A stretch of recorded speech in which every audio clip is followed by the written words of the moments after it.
Hear me. We've heard of Danish heroes, ancient kings, and the glory they cut for themselves, swinging mighty swords. How Shield made slaves of soldiers from every land, crowds of captives he'd beaten into terror. He'd traveled to Denmark alone, an abandoned child, but changed his own fate, lived to be rich and much honored. He ruled lands on all sides, and wherever the sea would take them, his soldiers sailed, returned with tribute and obedience. There was a brave king, and he gave them more than his glory, conceived a son for the Danes, a new leader, allowed them by the grace of God. They had lived before his coming, kingless and miserable. Now, the Lord of all life, ruler of glory, blessed them with a prince, Beowulf, whose power and fame soon spread through the world.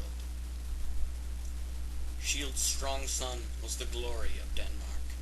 His father's warriors were wound round his heart, with golden rings bound to their prince by his father's treasure. So young men build the future, wisely open-handed in peace, protected in war, so warriors can earn their fame, and wealth is shaped with a sword. When his time was come, the old king died, still strong, but called to the Lord's hands. His comrades carried them down to the shore, bore him as their leader, and asked their lord and companion, while words could move on his tongue.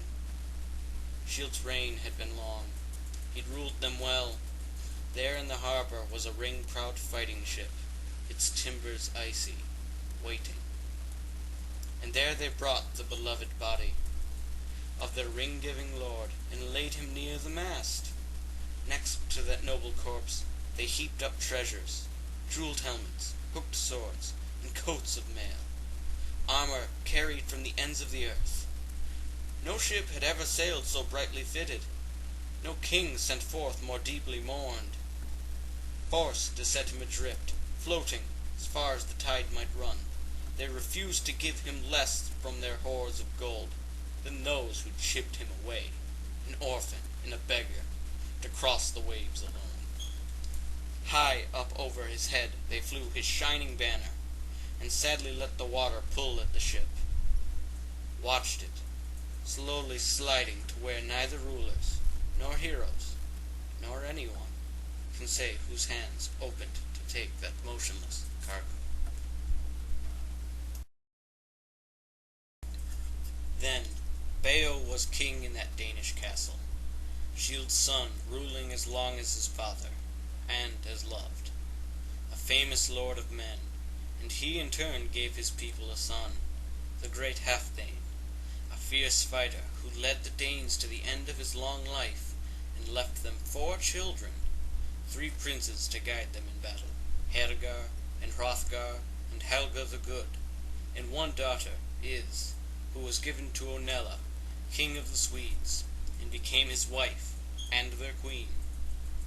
Then Hrothgar, taking the throne, led the Danes to such glory that comrades and kinsmen swore by his sword, and young men swelled his armies. And he thought of greatness, and resolved to build a hall that would hold his mighty band, and reach higher toward heaven than anything that had ever been known but to the sons of men. And in that hall he'd divide the spoils of their victories, to old and young what they'd earned in battle, but leaving the common pastures untouched, and taking no lives. The work was ordered, the timbers tied and shaped.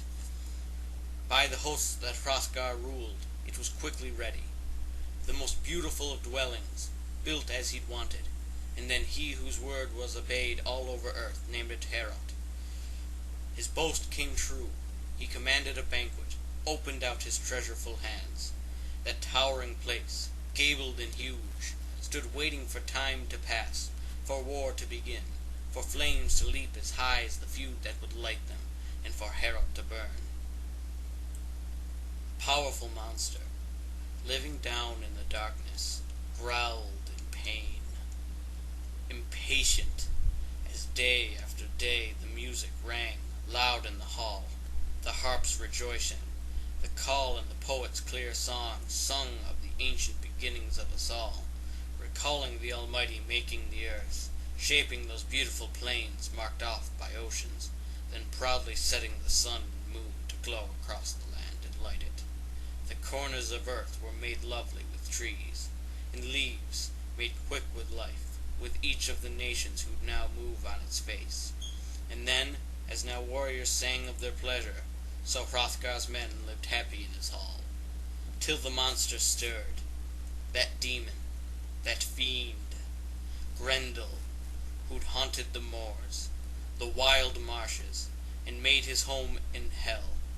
Not a hell, but earth. He was spawned in that slime, conceived by a pair of those monsters born of Cain, murderous creatures banished by God, punished forever for the crime of Abel's death. The Almighty drove those demons out. Their exile was bitter, shut away from men.